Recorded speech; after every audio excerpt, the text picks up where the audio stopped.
ஆஷிவா. என்னோட ஊர் வந்து தஞ்சாவூர் டிஸ்ட்ரிக்ட்ல இருக்க ஒரத்தநாடு அப்படின்றதா என்னோட ஊரு.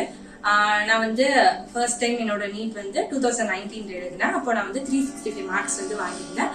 பட் நான் கவுன்சிலிங்கும் அப்ளை பண்ணேன். ஆனால் எனக்கு எந்த காலேஜஸும் அப்போ அந்த மார்க்குக்கு கிடைக்கல. அதனால நான் சரி 1 இயர் ரிப்பீட் பண்ணலாம் அப்படின்னு சொல்லிட்டு மறுபடியும் நீட் ரிப்பீட் பண்ணி அகெயின் நீட் 2020ல நான் வந்து 640 மார்க்ஸ் வந்து எடுத்திருந்தேன். அதுக்கப்புறம் ஃபர்ஸ்ட் ஆல் இந்தியா கவுன்சிலிங் வந்து அப்ளை பண்ணும்போது எனக்கு எய்ம்ஸ் கல்யாணி வந்து கிடைச்சிருந்துச்சு. It's near West Bengal. அதுக்கப்புறம் இவ்வளோ டிஸ்டன்ஸ் இருக்கிறதுனால போயிட்டு வர முடியாது அப்படின்ட்டு மறுபடியும் ஸ்டேட் கவுன்சிலிங் வந்து அப்ளை பண்ணோம். அப்போ வந்து எனக்கு மெட்ராஸ் மெடிக்கல் காலேஜ் வந்து கிடைச்சிச்சு. இப்போ வந்து நான் மெட்ராஸ் மெடிக்கல் காலேஜ்ல ஃபர்ஸ்ட் இயர் MBBS வந்து படிச்சுட்டு இருக்கேன். இதுக்கு வந்து என்னை படிச்ச அந்த இறைவனுக்கும் என்னோட பேரண்ட்ஸ்க்கும் அண்ட் இது வரைக்கும் எனக்கு சப்போர்ட்டா இருக்கிற எல்லா டீச்சர்ஸ்க்கும் நான் ரொம்ப நன்றி சொல்லிக்கிறேன். ஃபர்ஸ்ட் அந்த எக்ஸாம் எழுதுறதுக்கு முன்னாடி அந்த எக்ஸாம் பத்தின ஒரு கிளியர் ஐடியா வந்து இருக்கணும். பட் எனக்கு தெரிஞ்சது என்னன்னா இது ஒரு ஜஸ்ட் ஒரு எக்ஸாம். இதுல வந்து இவ்வளவு கொஸ்டின்ஸ் தான் இருக்கு. 180 கொஸ்டின்ஸ் இருக்கு. 90 கொஸ்டின்ஸ் பயாலஜிலையும் பேலன்ஸ் 90 கொஸ்டின் வந்து ஷேர் பண்ணி பிசிக்ஸ் அண்ட் கெமிஸ்ட்ரி இருக்கு. இது மட்டும்தான் தெரியும். எந்த புக் படிக்கணும், எப்படி படிக்கணும்னு எந்த ஐடியாவுமே எனக்கு கிடைக்காது. ஜஸ்ட் நான் வந்து 11th 12th என்ன படிச்சனோ அதை வச்சு மட்டும்தான் எழுதினேன். ஃபார் எக்ஸாம்பிள் இது ஒரு காம்படிட்டிவ் எக்ஸாம்னா டோட்டல் நம்பர் ஆஃப் கொஸ்டின்ஸ் வந்து எப்படி இருக்கு, அதுல மார்க் அலாட்மெண்ட் வந்து எப்படி இருக்கு அப்படின்னு பார்க்கணும். அதுக்கப்புறம் முக்கியமான திங்ஸே மெட்டீரியல்ஸ் தான். நம்ம என்னென்ன மெட்டீரியல் யூஸ் பண்ணணும், எப்படி படிக்கணும், எந்தெந்த வெயிட்டேஜ்னு சொல்ல வரல, பட் எந்தெந்த சாப்டர்ஸ் எந்தெந்த மாதிரி படிக்கணும், இந்த மாதிரி ஒரு கிளியர் ஐடியா வந்து இருக்கணும். இப்போ நான் எப்படி நீ 2020 வந்து கிராக் பண்ண அப்படின்னா நான் ஃபர்ஸ்ட் தெரிஞ்சுக்கிட்டே இருக்கலாம். நம்ம எந்தெந்த புக்ஸ் மட்டும் யூஸ் பண்ணா நம்மளுக்கு எஃபெக்டிவா இருக்கும், நம்ம எந்தெந்த சாப்டர்ஸ்ல எல்லாம் ரொம்ப வீக்கா இருக்கும், அந்த சாப்டர்ஸ் எல்லாம் கொஞ்சம் இம்ப்ரூவைசேஷன் பண்ணிக்கிறோம் அப்படின்ட்டு ஒரு ஃப்ரேம் பண்ணிட்டு தான் நான் வந்து படிக்க போனேன். அதனாலதான் வந்து என்னால நீட் 2020 வந்து கிராக் பண்றதுக்கு ரொம்ப ஹெல்ப்ஃபுல்லா இருந்துச்சு. அதனால ஃபர்ஸ்ட் உள்ள போகும்போதே நீங்க வந்து ஒரு கிளியர் ஐடியா நம்ம எப்படி படிக்கணும் அப்படின்ற ஒரு ஐடியாவோட உள்ள போனீங்க அப்படின்னா கண்டிப்பா உங்களாலையும் நீட் வந்து கிராக் பண்ண முடியும். எல்லாருக்கும் ஒரு காமன் டவுட் என்ன அப்படின்னா என்ன மெட்டீரியல் படிக்கணும் அப்படின்னு.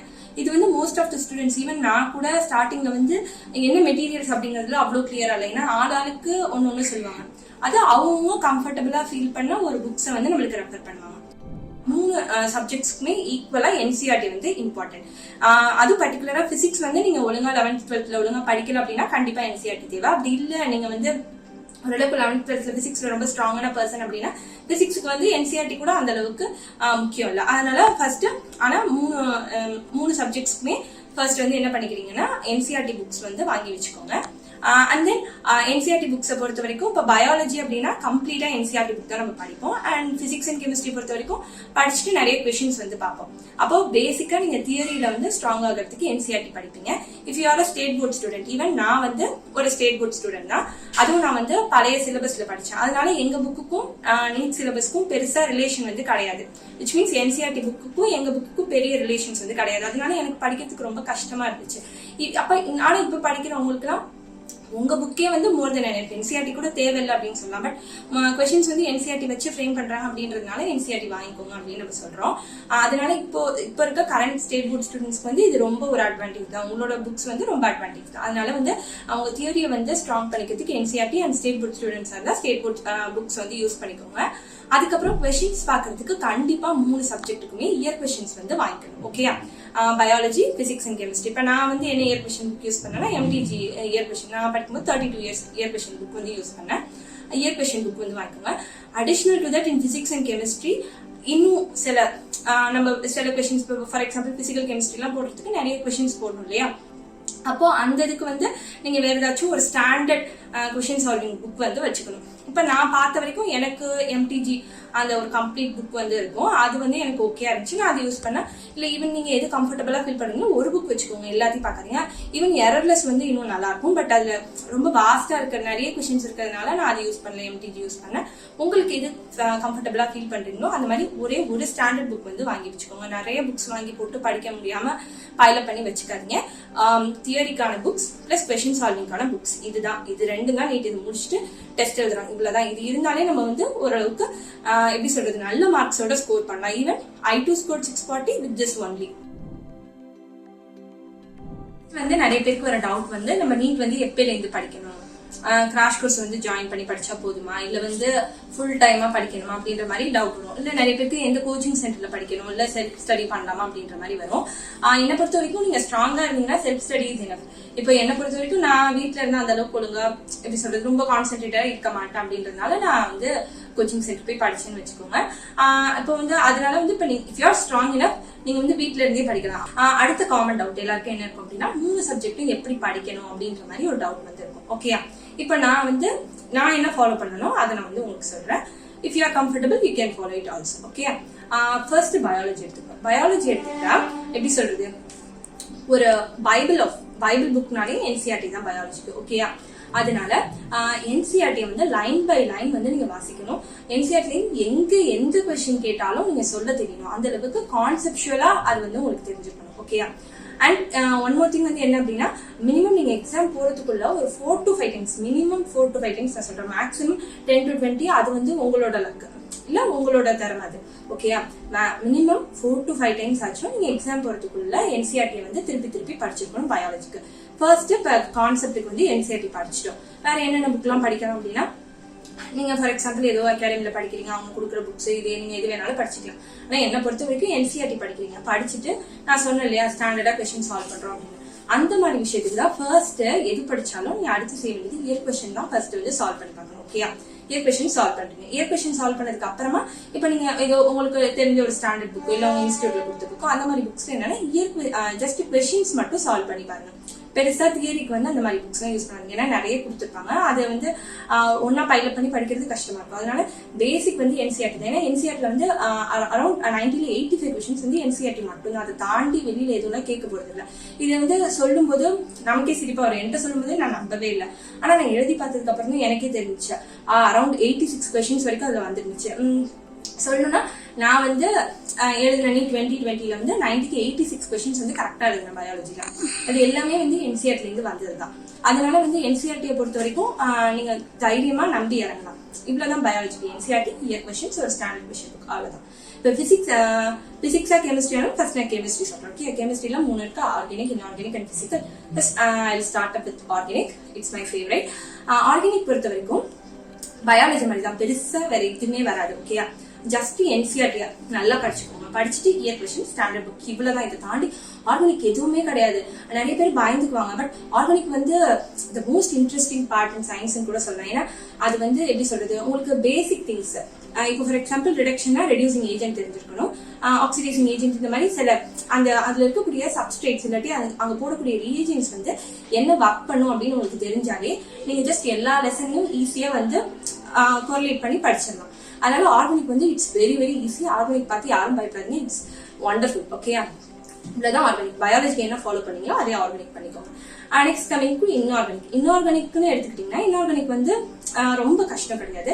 நீங்க ஓரளவுக்கு தியரி வந்து புக்ல நல்லா படிச்சுக்கணும். தியரி வந்து புக்ல நல்லா படிச்சுக்கணும். இயர் கொஸ்டின் சால்வ் பண்ணி பார்க்கணும். பிளஸ் இன்னொரு ஸ்டாண்டர்ட் புக்ஸ்ல கொஞ்சம் நிறையவே கொஸ்டின்ஸ் வந்து நீங்க போட்டு பார்க்குற மாதிரி இருக்கும். ஓகே, அவ்வளவுதான் இன்ஆர்கானிக். இன்ஆர்கானிக் வந்து எதை வந்து நீங்க பண்ணணும்னா நிறைய கொஸ்டின் சால்வ் பண்ணணும் இன்ஆர்கானிக். அண்ட் பிசிக்கல் கெமிஸ்ட்ரி எடுத்துக்கிட்டோம்னா ஒரு little bit tougher part in கெமிஸ்ட்ரினா பிசிக்கல் தான்.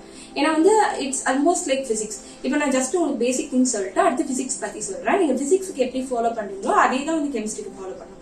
பிசிக்கல் கெமிஸ்ட்ரி பொறுத்த வரைக்கும் நீங்க அந்த அளவுக்கு கான்செப்ட்ல வந்து உள்ள இறங்கி அந்த அளவுக்கு ஸ்ட்ராங்கா இருக்கணும் அப்படின்ற அளவுக்கு தேவையில்லை. ஓரளவுக்கு உங்களுக்கு உள்ள இருக்கக்கூடிய ஃபார்முலாஸ் தெரிஞ்சாலே போதும். அதை வச்சுட்டு நீங்க வந்து என்னன்னா இயர் கொஸ்டின்ஸ் போட்டு பாருங்க. இயர் கொஸ்டின்ஸ் போட்டு பார்த்துட்டு நிறைய கொஸ்டின்ஸ் வந்து ஸ்டாண்டர்ட் புக்ஸ்ல போட்டு பாக்குற மாதிரி இருக்கும். இப்ப நாங்க நிறைய கொஸ்டின் சொல்றோம், இதுக்குதான் நான் வந்து என்ன சொல்றேன்னா அந்த ஸ்டாண்டர்ட் கொஸ்டின் புக் வந்து வாங்கி வச்சுக்கோங்க, அதுல போட்டு பாருங்க அப்படின்னு சொல்றது. இதுதான் வந்து பிசிக்கல் கெமிஸ்ட்ரிக்கு. தென் கமிங் டு பிசிக்ஸ் சொன்னோடனே வந்து நிறைய பேருக்கு எப்படி சொல்றது, ஒரு பயமா பதட்டமா அந்த மாதிரி தான் இருக்கும். எனக்கு வந்து ஈவன் நான் ரிப்பீட் பண்ண ஸ்டார்ட் பண்றதுக்கு முன்னாடி எனக்கு அப்படிதான் இருந்துச்சு. பட் பிசிக்ஸ் வந்து அந்த அளவுக்கு பயந்துக்க தேவையில்லை அப்படின்னு எனக்கு எப்போ ஃபீல் ஆனிச்சுன்னா நான் கிளாஸ் கவனிக்க ஆரம்பிச்சிருப்போம். நான் ஏற்கனவே சொன்ன மாதிரி பிசிக்ஸ் கிளாஸ்ல மோஸ்ட் ஆஃப் தி கிளாஸஸ்ல ஸ்கூல்ல வந்து எனக்கு கவனிக்க ஆரம்பிச்சோன்னே தூக்கம் வந்துடும். பட் நான் வந்து நம்மளால ஏன் பிசிக்ஸ் இவ்வளவு கஷ்டமா இருக்கு, நம்மளுக்கும் அது ஈஸியா இருக்கணும் அப்படின்னு நினைச்சு நான் வந்து கிளாஸ் வந்து அட்டென்ட் பண்ணுவேன். எனக்கு வந்து பிசிக்ஸ் 11th போர்ஷன் ஒரு சாரும் 12th போர்ஷன் வந்து ஒரு சாரை எடுத்து கொடுத்தாங்க. பட் வந்து என்னன்னா 2 பேரோட வே ஆஃப் டீச்சிங்கும் டிஃபரெண்ட். பட் அவங்களோட டீச்சிங்க அவங்க ஃப்ளோலயே நம்ம பொண்ணு. பிசிக்ஸ் பொறுத்த வரைக்கும் புக்ஸ் அது எப்படி சொல்றதுன்னு எனக்கு தெரியல. ஏன்னா நான் ஃபாலோ பண்ணது பிசிக்ஸ்க்கு என்ன அப்படின்னா நான் கிளாஸ்ல இருக்கிற நோட்ஸை இன்னொரு தடவை கோத்ரூ பண்ணுவேன், கம்ப்ளீட்டா கோத்ரூ பண்ணுவேன். கிளாஸ்லேயே நிறைய மாடல்ஸ் கொடுத்துருப்பாங்க, அதெல்லாம் திருப்பி போட்டு பார்த்துட்டு இயர் கொஷின்ஸ் போட்டு பார்த்தேன். சில லெசன்ஸ்க்கு வந்து இந்த ஸ்டாண்டர்ட் புக்ஸ்ல கொஷின்ஸ் வந்து போட்டு பார்த்தேன். இதுவே வந்து எனக்கு ஓகே இருந்துச்சு. பிசிக்ஸ் வந்து it will be surprising. Physics வந்து அரௌண்ட் 45 to 40 கொஷின்ஸ் வந்து கரெக்டாக எழுதுங்க, 5 கொஷின்ஸ் தான் தப்பானுச்சு. ஓகேயா, அதனால பிசிக்ஸ் வந்து கிளாஸ் வந்து அந்த அளவுக்கு இம்பார்ட்டன்ட். நீங்க கிளாஸ்ல எந்த அளவுக்கு, ஈவன் நான் பிசிக்ஸ் வந்து இவ்வளோ கொஷின்ஸ் போடும்போது எனக்கே ரொம்ப சந்தோஷமா இருந்துச்சு. ஏன்னா நான் வந்து அந்த அளவுக்கு பிசிக்ஸ்ல வந்து ரொம்ப ஒரு ஸ்ட்ராங்கான பர்சன் கிடையாது. பட் என்னாலே வந்து கிளாஸ் கவனிக்கிறது மூலமா போட முடியும் அப்படின்னா உங்களால வந்து கண்டிப்பா முடியும். அதனால பிசிக்ஸை பொறுத்த வரைக்கும் கிளாஸ்ல வந்து அட்டென்டிவ் அதுதான் நான் சொல்லுவேன். ஓகே, அதனால பிசிக்ஸ் வந்து கிளாஸ் நோட்ஸை பத்திரமா எடுத்து வச்சுக்கோங்க.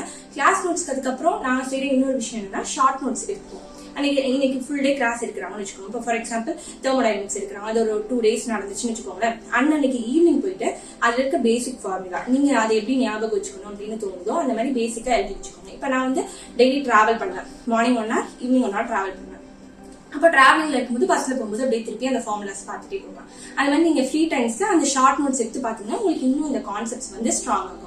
இவ்வளவுதான் பிசிக்ஸ். இது பிசிக்ஸ் எப்படி படிக்கிறீங்களோ இதே மாதிரி தான் வந்து கெமிஸ்ட்ரிக்கும், அது பிசிக்கல் கெமிஸ்ட்ரியும் படிக்கணும். அது என்னன்னா கிளாஸ் வந்து நல்லா கவனிச்சுக்கோங்க. பிளஸ் இயர் கொஷின்ஸ் கண்டிப்பா போட்டே ஆகணும். நான் திருப்பி சொல்றேன், இயர் கொஷின்ஸ் கண்டிப்பா போடணும். போட்டுட்டு ஒரு ஸ்டாண்டர்ட் புக்ல உங்களால எந்த அளவுக்கு சம் ஒர்க் அவுட் பண்ண முடியுதோ, இப்ப ஈவன் என்னால வந்து ஒரு 1 hourல மேக்ஸிமம் 20 கொஷின்ஸ் தான், மேக்ஸிமம் 20 தான் போட முடியும். அதை தாண்டி போடுற அளவுக்கு நான் வந்து அவ்வளவு கேப்பபிள் கிடையாது. நீங்க வந்து அந்த மாதிரி கேப்பபிள் உள்ள பர்சன்ஸ் நிறைய பேர் இருப்பீங்க. அந்த மாதிரி பர்சன்ஸ் வந்து உங்களால எவ்வளவு முடியுதோ அவ்வளவு கொஷின்ஸ் வந்து போட்டு பாருங்க. ஓகே, அப்பதான் வந்து நீங்க பிசிக்ஸ்ல வந்து ரொம்ப ஸ்ட்ராங் ஆகுங்க. எந்த அளவுக்கு நீங்க கொஷின் போடுறீங்களோ அப்ப வந்து கண்டிப்பா நீங்க வந்து ரொம்ப ஸ்ட்ராங்கா இருப்பீங்க. இவ்வளவுதான் வந்து 3 சப்ஜெக்ட்ஸ் நம்ம எப்படி படிக்கணும் அப்படின்றது. டெஸ்ட் எழுதுறதுக்கு வந்து ஒரு முக்கியமான ஃபேக்டர் வந்து என்ன அப்படின்னா, நிறைய பேர் வந்து என்ன ஒரு மைண்ட் செட்ல இருப்பீங்க அப்படின்னா, நான் எல்லாம் படிச்சு முடிச்சுட்டு தான் டெஸ்ட் எழுதுவேன் அப்படின்னு நிறைய பேர் இருப்பீங்க. பட் வந்து அந்த ஒரு பாயிண்ட் ஆஃப் வியூ வந்து ரொம்ப ரொம்ப தப்பு. இதை நான் ஏன் சொல்றேன் அப்படின்னா, இப்ப நாங்க படிச்ச இன்ஸ்டியூட்ல வந்து ரொம்ப பெரிய அளவுக்கு பீப்புள் எல்லாம் கிடையாது. ஈவன் எங்க ஸ்கூல்லேருந்து நாங்க எங்க கிளாஸ்ல ஒரு 17 மெம்பர்ஸ் டோட்டலா ஒரு 5 people ரிப்பீட் பண்ணோம், ஒரே இன்ஸ்டியூட்ல ரிப்பீட் பண்ணோம்னு வச்சுக்கோங்களேன். அதுல வந்து 3 பேர் தான் வந்து எல்லா டெஸ்ட்டுக்கும் வந்தோம். நாங்க டெஸ்ட் எழுதின 3 பேருமே இன்னைக்கு வந்து கரெக்டா காலேஜஸ் வாங்கிட்டோம். அதுக்காக மத்த 2 பேரும் தப்பு சொல்லலாம். அவங்க ஏன் டெஸ்ட் எழுதுறதுக்கு ஹெசிடேட் பண்ணாங்க அப்படின்னா, நம்ம வந்து ஃபுல்லா படிச்சுட்டு தான் டெஸ்ட் எழுதணும் அப்படின்ற மாதிரி வந்திருந்தாங்க. அப்போ நீங்க எல்லாம் படிச்சுட்டு போய் டெஸ்ட் எழுதுங்க அப்படின்னா இல்ல, நான் வந்து கடைசி வரைக்கும் சில டாபிக்ஸ் எல்லாம் கூட எனக்கு அந்த அளவுக்கு தெளிவா இல்லைன்னு கூட வச்சுக்கோங்க. ஆனா வந்து தெரியுதோ தெரியலையோ நம்ம கண்டிப்பா டெஸ்ட் எழுத போகணும். ஏன் சொல்றேன்னா, நம்ம ஒரு டெஸ்ட் எழுதுதான் நம்ம எந்தெந்த டாபிக்ஸ்ல ரொம்ப வீக்கா இருக்கும் அப்படின்னு தெரியும். அப்போ அதை வச்சுதான் நம்ம அனலைஸ் பண்ணி நம்ம இந்த டாபிக்ஸ்ல இன்னும் ஸ்ட்ராங் ஆகணும் அப்படின்ற எண்ணம் வந்து உங்களுக்கு வரும். ஓகேயா, டெஸ்ட் வந்து நான் ஏன் சொல்றேன்னா, திருப்பி என்கிட்ட கேட்கறவங்கள்ட்ட நான் சொல்றது வந்து என்னன்னா, டெஸ்ட் எழுதுங்க. இந்த ஒரு பாயிண்ட் தான் அகைன் ரிப்பீட் பண்றேன். அண்ட் டெஸ்ட் எழுதுறதோட முக்கியமான வேல்யூ என்னன்னா, அதுக்கு நீங்க பேருக்கு நான் டெய்லி ஒரு டெஸ்ட் எழுதுறேன் அப்படின்னு சொல்லிட்டு அப்படியே விட்டுட்டு போகக்கூடாது. டெஸ்ட் எழுதுறதோட மெயின் அப்ஜெக்டிவே என்ன அப்படின்னா, நீங்க எழுதுற டெஸ்ட்டை அனலைஸ் பண்ணணும். நீங்க டெஸ்ட்டை அனலைஸ் பண்றதுதான் உங்களோட நீட் ஸ்கோர் வந்திருக்கு. இது யார் வேணாலும் எழுதி வேணாலும் வச்சுக்கோங்க. எந்த அளவுக்கு டெஸ்ட் எழுதுறீங்களோ அந்த அளவுக்கு தான் உங்களோட ஃபியூச்சர் நீட் ஸ்கோர் வந்து இருக்க போகுது அப்படின்னு எழுதி வேணாலும் வச்சுக்கோங்க. ஓகேயா, ஏன் சொல்றேன்னா, இப்போ ஒரு டெஸ்ட் எழுதிட்டு அந்த டெஸ்ட்டுக்கான கொஸ்டின் அனலைஸ் பண்றதுக்கு எனக்கு மினிமம் 1 complete day வந்து தேவைப்படும். ஈவன் சம் டெஸ்ட்டுக்கு வந்து 1.5 days வரைக்குமே தேவைப்படும். அப்போ வந்து என்னன்னா, இப்போ ஒரு டெஸ்ட்ல ஒரு 180 questions இருக்குன்னு, இப்போ 180 questions இருக்குன்னு வச்சுக்கோங்க. 180 questionsல ஒரு 60 questions தான் நம்மளுக்கு ஷியரா இதான் ஆன்சர் அப்படின்னு தெரியும். அண்ட் பேலன்ஸ் கொஸ்டின்ஸ் வந்து நம்மளுக்கு தெரியாது. அண்ட் அடுத்து ஒரு 40 to 60 questions வந்து இதுவா அதுவா ஐதரா அந்த மாதிரி ஒரு டவுட் இருக்கும். ஓகே, அந்த மாதிரி கொஸ்டின்ஸ் ஒரு கேட்டகரி. சில கொஸ்டின்ஸ் இருக்கும் எந்த லெசன்னே தெரியாது, சிலதுக்கு வந்து அந்த லெசன் தெரியும், அதுல இது எங்க வருது அப்படின்னு தெரியாம, அந்த மாதிரி கொஸ்டின்ஸ் வந்து கேட்டகரைஸ் பண்ணலாம். அதுதான் ஈஸி, மீடியம், டிஃபிகல்ட் அப்படின்னு சொல்லுவாங்க. ஓகே, அப்போ நான் வந்து உங்களுக்கு கொஸ்டினை கேட்டகரைஸ்லாம் பண்ண சொல்ல, அந்தந்த கொஸ்டினுக்கு ஏற்ற மாதிரி டைம் வந்து ஒதுக்கிக்கோங்க. இந்த லாஸ்டா சொன்னல எதுன்னே தெரியல அப்படின்னு, அந்த மாதிரி கொஸ்டின்ஸ் வந்து ஃபர்ஸ்ட் போட்டு பாருங்க. அதுக்கு நான் என்ன சொல்றேன்னா, உட்காந்து திருப்பி போய் ஃபர்ஸ்ட் லெசன் ஃபுல்லா படிக்கணும் அப்படிலாம் சொல்லுவல. அந்த கொஸ்டினுக்கான டாபிக், இப்போ ஃபார் எக்ஸாம்பிள் எலக்ட்ரிக் ஃபீல்ட் பத்தி வருதுன்னா ஃபீல்டு டாபிக் மட்டும் போய் லைட்டா ஒரு கோத்ரூ கொடுத்துட்டு அதுக்கப்புறம் அந்த கொஸ்டின் வந்து போட்டு பாருங்க. இந்த மாதிரி போட்டு பாத்தீங்கன்னாலே உங்களுக்கு எக்ஸாம் வரைக்கும் ஃபைனலா ரிவிஷன் கூட தேவைப்படாது. இதுலயே வந்து நீங்க வந்து நல்லா ரிவைஸ் பண்ணிடுவீங்க. ஈவன் நான் கடைசி வரைக்கும் பெருசா ரிவிஷன்லாம் பண்ணல. பயாலஜி மட்டும் தான் ஜஸ்ட் கோத்ரூ பண்ணேன். பிசிக்ஸ் அண்ட் கெமிஸ்ட்ரி பொறுத்த வரைக்கும் நான் பெருசா ரிவிஷன்லாம் பண்ணல. அதனால வந்து கொஸ்டின் பேப்பர் டெஸ்ட் எழுதுறது முக்கியம் இல்ல, கண்டிப்பா அதை வந்து அனலைஸ் பண்ணணும். இன்னொரு இம்பார்ட்டன்ட் ஃபேக்டர் வந்து என்ன அப்படின்னா, இப்ப நான் ஃபர்ஸ்ட் டைம் எழுத போகும்போது எனக்கு ஒரு பெரிய கஷ்டமா இருந்த விஷயம் என்னன்னா, அந்த OMR ஃபில் பண்றது. அது வந்து நம்மளுக்கு பெருசா பிராக்டிஸ்ல இருக்காது. நான் ஃபர்ஸ்ட் டைம் எழுத போறதுக்கு முன்னாடி 10 டெஸ்ட் எழுதிப்பேன் மினிமம். ஆனா செகண்ட் டைம் போகும்போது அப்போ ஃபர்ஸ்ட் கோவிட் வேவ் இருந்ததுனால ஒரு 6 months குவாரண்டைன் இருந்துச்சு. அப்போ அந்த குவாரண்டைன்ல வந்து ஈவன் அதுக்கு முன்னாடி படிச்சதை விட அந்த குவாரண்டைன்ல தான் உண்மையை சொல்ல போனா படிக்கவே ஸ்டார்ட் பண்ணேன். அப்போ அந்த 6 monthsல நாங்க எழுதுன டெஸ்ட் தான், ஒரு நாள் விட்டு ஒரு நாள் டெஸ்ட் எழுதுவோம். ஃபர்ஸ்ட் ஒரு 5 months, அதுக்கப்புறம் டெய்லி டெஸ்ட் எழுதுவோம். அதுக்கப்புறம் நேஷனல் டெஸ்ட் அபியாஸ் ஆப் வந்துச்சு, அதுல வச்சும் வீட்டுல டெஸ்ட் எழுதி பார்ப்போம். நான் சொன்ன மாதிரி நாங்க 3 பேர் எழுதினோம். 3 பேரும் எப்படி சொல்றது, டெய்லி ஃபுல் டெஸ்ட் எழுதுவோம். எழுதிட்டு அதுக்கப்புறம் அனலைஸ் பண்ணுவோம். அனலைஸ் பண்ணும்போது ஒரு 1 to 1.5 days வந்து வரும். அதை வச்சு அனலைஸ் பண்ணி பார்த்தோம் அப்படின்னா நம்ம எந்தெந்த பாயிண்ட்ஸ்ல வீக்கா இருக்கும் அப்படின்னு தெரியும். அதுக்கப்புறம் அந்த கான்செப்ட்ஸை வந்து நம்ம ஸ்ட்ராங் பண்ணிக்கலாம். அதுக்கப்புறம் நான் சொல்ல வந்த பாயிண்ட் வந்து என்னன்னா, OMR ஃபில் பண்றது. இந்த மாதிரி நிறைய டெஸ்ட் எழுதுனீங்க அப்படின்னா உங்களுக்கு வந்து அங்க போய் ஃபைனலா நீட் எக்ஸாம் எழுத போகும்போது இது வரைக்கும் எழுதின ஒரு டெஸ்ட் மாதிரி தான் இது அப்படிங்கிற உங்களுக்கு ஃபீலிங் வரும். அந்த எக்ஸாம் பத்தின ஒரு பெரிய பயம் இருக்காது. இதே ஃபர்ஸ்ட் டைம் எழுத போகும்போது எனக்கு பயமா இருந்துச்சு, அது ஒரு பெரிய எக்ஸாம் அப்படின்ற மாதிரி அதெல்லாம் ஒரு ஜஸ்ட் ஒரு பில்டப் தான் கிரியேட் பண்ணிருக்காங்க. Need is not actually difficult. they are making it, they are showing it as a difficult exam. நான் வந்து எக்ஸ்பீரியன்ஸ் சொல்றேன், it's not a difficult exam. Okay, நீங்க எழுதின 12th எக்ஸாமோடலாம் இது ஒரு பெரிய கஷ்டமான எக்ஸாம்லாம் கிடையாது. ஜஸ்ட் பேசிக் திங்ஸ் தான் இருக்காங்க. ஈவன் இப்ப நீங்க நீட் படிக்கும்போது அது உங்களுக்கு பெருசா தெரியல, அதை கிராக் பண்ணி வெளில வரும்போது அது ஒரு பெரிய விஷயமாவே உங்களுக்கு தெரியாது. அதான் ஃபர்ஸ்ட் திங். அந்த எக்ஸாம் பத்தின ஒரு பயம் போயிடும். ஓகே, நிறைய டெஸ்ட் எழுதுறதுனால. இன்னொன்னு, நீங்க கான்செப்ட்ஸ்ல ஸ்ட்ராங்கா இருக்கீங்க.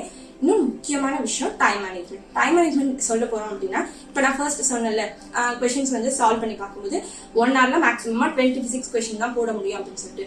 இப்ப நான் சொன்னா நீங்க நம்ப மாட்டீங்க, பட் நான் என்னோட நீட் எக்ஸாம் ஸ்டார்ட் பண்ணும்போது 2:15 ஸ்டார்ட் பண்ணேன். 4:20 முடிச்சிட்டேன். எக்ஸாமே முடிச்சுட்டு நான் பார்த்து தான் தூங்கினேன். அப்ப வந்து என்னன்னா, நீங்க எந்த அளவுக்கு டெஸ்ட் எழுதுறீங்களோ அந்த அளவுக்கு நீங்க ஃபாஸ்டா போவீங்க. டைம் மேனேஜ்மெண்ட் வந்து உங்களுக்கு ரொம்ப வரும். அப்போ நீங்க என்ன ஃபைனலா ஒரு தடவை திருப்பி பார்க்கலாம் கொஸ்டின் பேப்பர். இல்லைன்னா நம்ம வந்து பேப்பர் அதை திருப்பி கரெக்ட் பண்ணி நம்ம தப்பா எழுதுனதை கரெக்ட் பண்றோம் அப்படிலாம் ஒன்றும் பண்ண முடியாது. ஜஸ்ட் நம்ம ஏதாச்சும் கொஸ்டின்ஸ் மிஸ் பண்ணிருந்தோம் அப்படின்னா அதை திருப்பி நீங்க போட்டுக்கலாம். அப்போ உங்களுக்கு டைம் மேனேஜ்மெண்ட் வந்து ரொம்ப எஃபெக்டிவா பண்ண முடியும். அதனாலதான் வந்து நான் திரும்ப திரும்ப சொல்றேன், நீங்க படிக்கிறது முக்கியம் இல்ல, ஃபுல்லா படிச்சு முடிச்சது முக்கியம் இல்ல, பட் வந்து எந்த அளவுக்கு முடியுமோ அந்த அளவுக்கு வந்து டெஸ்ட் வந்து எழுதி பார்த்துக்கிட்டே இருங்க. ஓகே, இப்ப ரிவிஷன் அப்படின்னு எடுத்துக்கிட்டா, ரிவிஷனுக்குன்னு தனியா ஒரு டைம் ஒதுக்கி இது ரிவிஷன் டைம், இப்ப நான் ரிவிஷன் பண்றேன் அப்படின்னு ஒண்ணு கிடையாது.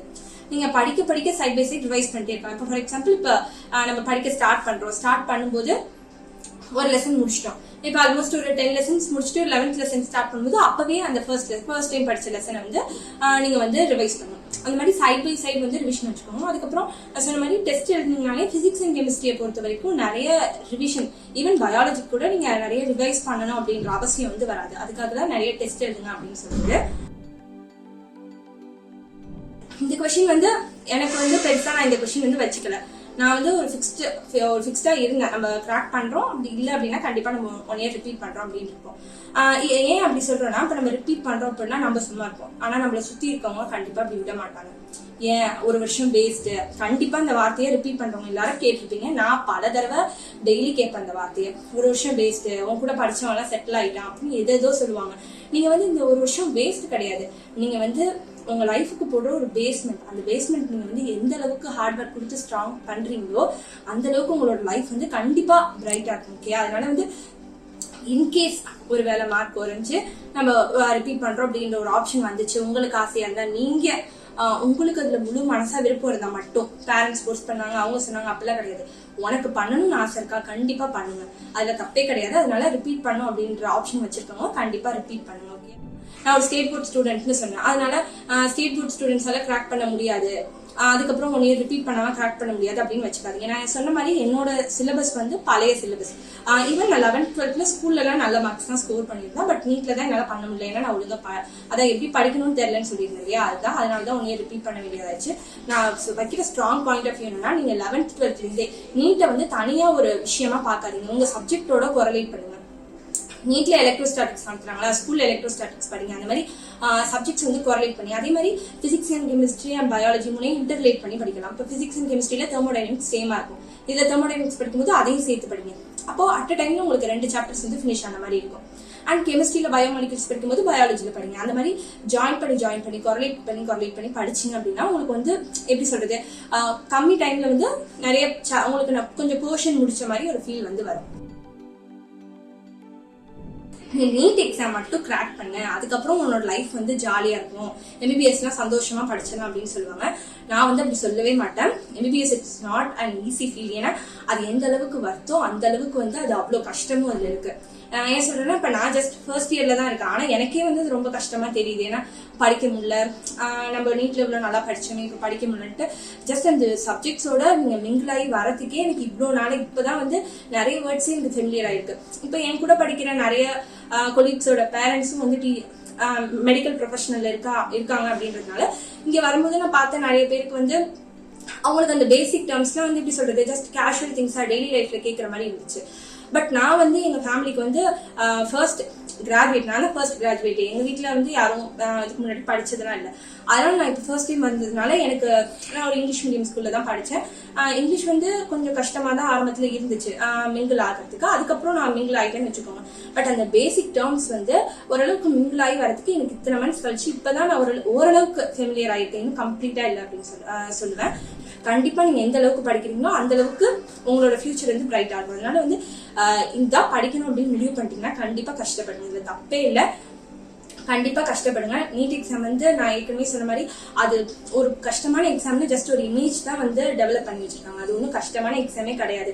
அண்ட் ஒன் மோர் திங், நீங்க வந்து ஒன்ஸ் MBBS குள்ள வந்துட்டீங்கன்னு வச்சுக்கோங்களேன். நான் என்ன சொல்றேன், நீட் கஷ்டப்பட்டு உள்ள வந்துட்டேன்னா அதுக்கப்புறம் வந்து எப்படி இருந்தாலும் MBBS எழுதிதான் ஆகணும் எக்ஸாம். அதுக்கப்புறம் எழுதிக்கலாம், அதுக்கப்புறம் கஷ்டப்பட போறது அப்புறம் பாத்துக்கலாம். அதனால இப்போ கஷ்டப்பட்டு நீட்டை வந்து கிராக் பண்ணுங்க. அண்ட் ஒன்ஸ் MBBS குள்ள நீங்க வந்துட்டு இந்த போர்ஷன்ஸ் எல்லாம் பாத்தீங்கன்னு வச்சுக்கோங்களேன், நீட் எக்ஸாம் ஒரு எக்ஸாமாவே தோணாது. எனக்கு இப்ப தோணுது, என்னடா இவ்வளவு காமெடியா இந்த எக்ஸாமுக்கா போய் நம்ம இவ்வளவு கஷ்டப்பட்டோம் அப்படின்ற மாதிரிலாம் தோணுது. அதனால வந்து நீட் எக்ஸாம் வந்து ஒன்றும் பெருசுலாம் கிடையாது. அதனால அது ஜஸ்ட் ஒரு நார்மல் எக்ஸாமா கன்சிடர் பண்ணிட்டு நீங்க டெய்லி எழுதுற டெஸ்ட்டை ஒரு நீட் எக்ஸாம், அது உங்களோட மெயின் எக்ஸாமா கன்சிடர் பண்ணி எழுதுங்க. கண்டிப்பா வந்து நீங்களும் நல்ல மார்க்ஸ் ஸ்கோர் பண்ண முடியும். நான் சொல்ற ஒரே அட்வைஸ் தான், தியரியை நல்லா வந்து என்ன பண்ணீங்கன்னா தியரியில நல்லா ஸ்ட்ராங் ஆயிக்கோங்க. நிறைய கொஸ்டின்ஸ் போட்டு பாருங்க. அதுக்கப்புறம் நிறைய ஃபுல் டெஸ்ட் வந்து எழுதுங்க. டெஸ்ட் எழுதுறது முக்கியம் இல்ல, டெஸ்ட் வந்து நல்லா அனலைஸ் பண்ணி பாருங்க. உங்களால எவ்வளவு முடியுமோ அந்த அளவுக்கு டிஸ்ட்ராக்ட் ஆகாம படிக்க பாருங்க. இந்த இதை வந்து பேசிக்கா ஃபாலோ பண்ணி படிச்சாலே கண்டிப்பா நீங்க கிராக் பண்ண முடியும். அதுக்கு எக்ஸாம்பிளா தான் நான் முன்னாடி நிக்கிறேன். நீட் படிக்கிற எல்லாருக்கும் என்னோட மனசார்ந்த ஆல் தி பெஸ்ட். தேங்க்யூ.